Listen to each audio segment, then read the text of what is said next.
मेरे दोस्तों, आज की इस वीडियो में हम आपको बताएंगे कि मरने के बाद मुर्दा अपने घर वालों को कितने साल तक याद करता रहता है और रोता रहता है। हमारी आपसे रिक्वेस्ट है कि इस हकीकत को जानने के लिए इस वीडियो को आखिर तक जरूर देखिएगा। मेरे दोस्तों, हम में से हर एक ये जानता है कि ये दुनिया की जिंदगी बस थोड़ी सी है।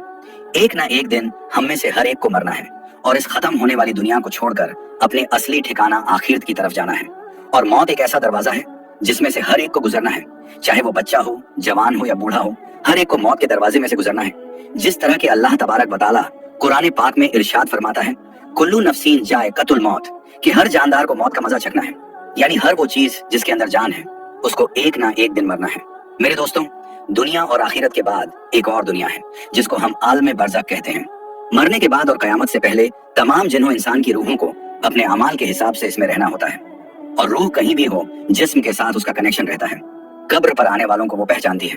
और ये कहना कि फलां की रूह फलां के अंदर चली गई या इसने दोबारा जन्म लिया, ये अकीदा कुरान और सुन्नत के खिलाफ है। हदीस शरीफ में आता है कि जब मुसलमान मरता है तो उसके रास्ते खोल दिए जाते हैं कि जहां चाहे वो चला जाए। और हजरत सईद बिन मुसैयब रदियल्लाहु ताला अन्हो से मरवी है कि हजरत सलमान फारसी अब्दुल्लाह बिन सलाम रदियल्लाहु ताला अन्हो जब हम आपस में मिले तो एक दूसरे से कहा कि अगर हम तीनों में से पहले कोई इंतकाल करता है तो बताना कि मौत के बाद उसके साथ क्या मामला हुआ। कहा क्या जिंदे और मुर्दा भी मिलते हैं? तो फरमाया हाँ, मुसलमान की रूह जन्नत में होती है और वो अपनी मर्जी से जहां चाहे जा सकती है। मेरे दोस्तों, अब सवाल ये है कि क्या मरने के बाद मुर्दे अपने घर वालों को याद करते हैं?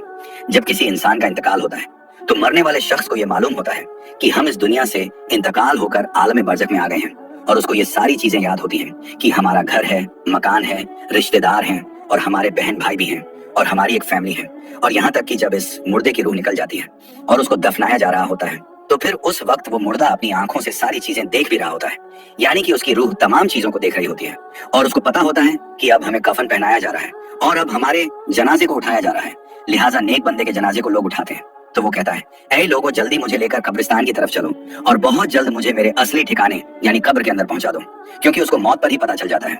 कि उसके साथ आगे क्या होने वाला है, यानी आगे आने वाली जो मंजिलें हैं वो अच्छे हैं या मुश्किल हैं, सख्त हैं या आसान, उसको पहले से पता चल जाता है। क्योंकि रूह निकलते वक्त की जो तकलीफ होती है उसी से मरने वाले को ये अंदाजा हो जाता है और उसको ये मालूम हो जाता है कि उसका आगे क्या अंजाम होने वाला है। इसी वजह से जो मोमिन बंदा होता है वो कहता है, मुझे जल्दी लेकर चलो और मुझे कब्र के अंदर उतार दो और मेरे असली ठिकाने तक मुझे पहुंचा दो। क्योंकि हुजूर नबी करीम सल्लल्लाहु ताला अलैहि वसल्लम ने इरशाद फरमाया, दुनिया मोमिन के लिए कैद खाना है और काफिर के लिए जन्नत है। मेरे दोस्तों, जब गुनाहगार और बेनमाजी इंसान की मौत होती है तो वो चिल्ला चिल्ला कर ये कहने की कोशिश करता है कि ऐ लोगों, तुम मुझे कहाँ लेकर जा रहे हो? ऐ मेरे बच्चों, यानी कि वो अपनी फैमिली से कहता है कि मैंने अपने बच्चों के लिए बहुत ज्यादा कमाया, इनके लिए घर और मकान बनाया, और अब तुम हमें हमारे घर से निकाल कर अंधेरी कोठरी यानी कब्र के अंदर क्यों डालने जा रहे हो? उसे बहुत घबराहट होती है तो वो कहने की कोशिश करता है कि ऐ लोगों, मुझे मत लेकर जाओ। बहरहाल मेरे दोस्तों, उसको जब कब्र के अंदर रख दिया जाता है तो उसको ये पता होता है कि अब हम कब्र के अंदर हैं और हमारी फैमिली और हमारे रिश्तेदार उस पिछली दुनिया में हैं जहां पर वो पहले रहता था। इसी वजह से रिवायत में आता है कि जब कोई इंसान अपने किसी मुर्दे की कब्र पर जाता है तो वो मुर्दा उस कब्र पर आने वाले को पहचानता भी है कि ये हमारा फलाना शख्स है। अगर बाप कब्र के अंदर है तो वो पहचान लेता है कि हमारी कब्र पर आया है, ये हमारा बेटा है, हमारा भाई है, हमारा रिश्तेदार है। जिस तरह के हजरत अबू हुरैरा रदियल्लाहु ताला अन्हु से मरवी है कि नबी करीम सल्लल्लाहु ताला अलैहि वसल्लम ने इरशाद फरमाया कि तुम में से जब कोई शख्स अपने भाई की कब्र पर या फिर उस शख्स की कब्र के पास से गुजरता है जिसको वो दुनिया के अंदर जानता था और वो उसको सलाम कहता है, तो वो उसका सलाम सुनता भी है और उसके सलाम का जवाब भी देता है, और वो कब्र पर आने वाले को पहचानता भी है। और अगर कब्र पर उसका कोई प्यारा रिश्तेदार जाता है तो कब्र वाले को बहुत ज्यादा खुशी होती है। लेकिन अगर मुर्दा गुनहगार होता है और अपने गुनाहों की वजह से सजाएं भुगत रहा होता है तो वो कब्र वालों को पहचान कर भी उसकी तरफ कोई ध्यान नहीं देता, क्योंकि कब्र के अंदर उसकी जिंदगी बहुत कठिन हो जाती है और वो अजाब से परेशान हो रहा होता है। इसी वजह से उसका कब्र पर आने वालों की तरफ ध्यान नहीं होता। और जब हम किसी कब्रिस्तान पर जाते हैं और ये कहते हैं अस्सलामु अलैकुम या अहलल कबूर, तो वो कब्र वाले हमारे सलाम को सुनते भी हैं और हमारे सलाम का जवाब भी देते हैं। और बुखारी शरीफ की हदीस में है कि जब कोई शख्स अपने किसी मरहूम के लिए ईसाले सवाब करता है और जब उस ईसाले सवाब को तोहफा बनाकर उस मुर्दे को पेश किया जाता है तो वो बड़ा खुश होता है, और उस वक्त उसको ऐसी खुशी मिलती है कि उससे पहले उसको ऐसी खुशी कभी भी नहीं मिली होती। बहरहाल मेरे दोस्तों,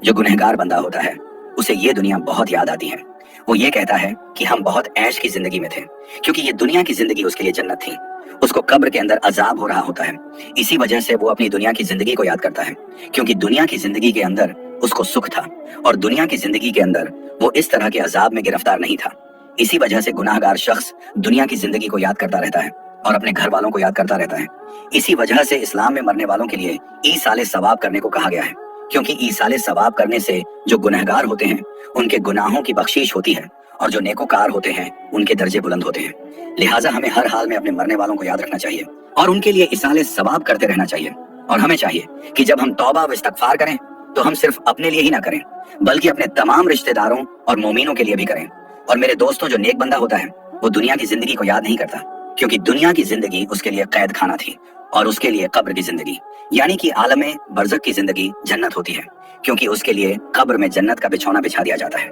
और उसको जन्नती कपड़े पहना दिए जाते हैं और उसकी कब्र को जन्नत के बागों में से एक बाग बना दिया जाता है और उसके कब्र में जन्नत की खिड़की खोल दी जाती है, जिससे जन्नत की खुशबू में कब्र के अंदर उसको महसूस होती है और नेक बंदा बड़ी ही राहतों और सुकून में होता है। इसी वजह से उसको दुनिया की और अपने घर वालों की किसी किस्म की कोई टेंशन और फिक्र और परेशानी नहीं होती, क्योंकि अब वो अपनी उस जिंदगी में होता है जिसके अंदर उसको राहत और सुकून होता है और जिसके अंदर उसको हमेशा हमेशा रहना है। और वो उसी में खुश होता है, क्योंकि वहां पर उसको किसी किस्म की कोई दुख, परेशानी और तकलीफ नहीं होती, बल्कि उसके लिए राहतें ही राहतें होती हैं। और जो गुनहगार बंदा होता है उसको ये दुनिया बहुत याद आती है और वो कब्र के अजाबों से बहुत परेशान होता है। बहरहाल मेरे दोस्तों, जो असल चीज है वो अमल है। जिस तरह के अल्लामा इकबाल कहते हैं कि अमल से बनती है जिंदगी, जन्नत भी और जहन्नम भी। ये खाकी अपनी फितरत में न नूरी है न नारी, अमल पर ये सारी चीजें हैं। अगर इंसान के अमाल अच्छे हैं तो मौत से अच्छा कोई मैसेज नहीं, और अगर इंसान के अमाल खराब हैं तो मौत से बुरा उसके लिए कोई मैसेज नहीं। इसी वजह से अल्लाह तबारक व तआला कुरान पाक में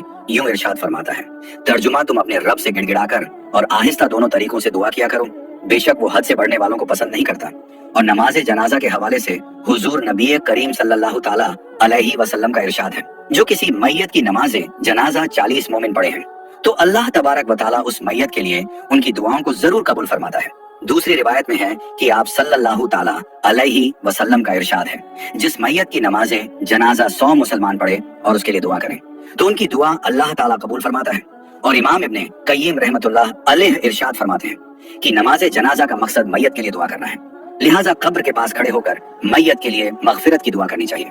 जिस तरह के हजरत अब्दुल्लाह बिन उमर रदियल्लाहु ताला अन्हु से रिवायत है कि नबी करीम सल्लल्लाहु ताला अलैहि वसल्लम जब मैयत को कब्र में रखते तो फरमाते, बिस्मिल्लाहि व अला सुन्नती रसूलिल्लाहि सल्लल्लाहु ताला अलैहि वसल्लम, यानी कि अल्लाह तबारक व तआला के नाम से और रसूल अकरम सल्लल्लाहु ताला अलैहि वसल्लम के तरीके पर। और हजरत उस्मान बिन अफ़्फ़ान रदियल्लाहु ताला अन्हु की रिवायत है, वो कहते हैं कि जब रसूलुल्लाह सल्लल्लाहु ताला अलैहि वसल्लम मैयत को दफनाकर फारिग होते तो कब्र पर खड़े होकर फरमाते, अपने भाई के लिए मगफिरत की दुआ करो, इसीलिए कि अभी इससे सवाल किए जाएंगे। अल्लाह तबारक व तआला से दुआ है कि अल्लाह तबारक व तआला हमें नेक अमाल करने और गुनाहों से बचने की तौफीक अता फरमाए, और अल्लाह तबारक व तआला हमें अपनी तमाम मरहुमीन और तमाम मुस्लिमीन, मुस्लिमात, मोमिनीन, मोमिनात के लिए ज्यादा से ज्यादा ईसाले सवाब करने और उनके लिए मगफिरत की दुआ करने की तौफीक अता फरमाए। आमीन या रब्बुल आलमीन।